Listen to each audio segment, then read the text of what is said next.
இன்னைக்கு ஃபேமிலியோட ஒரு மூவி போயிட்டு வந்தாலே கிட்டத்தட்ட ஒரு ரூ. 2000 ஈஸியா செலவாயிடுதுங்க. இதே ரூ. 2000 வச்சு நம்ம மாசம் மாசம் இன்வெஸ்ட் பண்ணிட்டு வர்றது மூலியமா ஒரு பெரிய கார்பஸ பில்ட் பண்ண முடியும்னு சொன்னா நீங்க நம்புவீங்களா?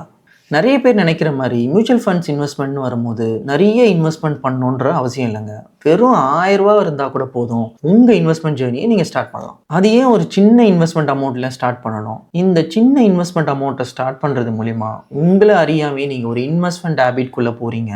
கொஞ்சம் கொஞ்சமா உங்க பணம் வளர்றத நீங்களே பார்க்க முடியும். அப்படி உங்களுக்கு பார்க்கும்போது வர கான்ஃபிடன்ஸ்னால, உங்களோட இன்வெஸ்ட்மென்ட் அமௌண்ட்ட நீங்களே இன்கிரீஸ் பண்ண ஆரம்பிச்சுருவீங்க. ஸோ, இந்த மாரி சின்னதா ஆரம்பிச்சு, தொடர்ந்து நீங்க இன்வெஸ்ட் பண்ணிட்டு வரும்போது, இந்த இன்வெஸ்ட்மென்ட் உங்களோட லாங் டெர்ம் கோல்ஸ் லைக் குழந்தைங்களோட எஜுகேஷன், உங்களுக்கு ஒரு பெரிய வீடு வாங்கணுன்ற கனவு, உங்களோட ரிட்டயர்மென்ட் இந்த மாரி எல்லா கோல்ஸுக்கும் அது கண்டிப்பா உங்களுக்கு ஹெல்ப் பண்ணும்.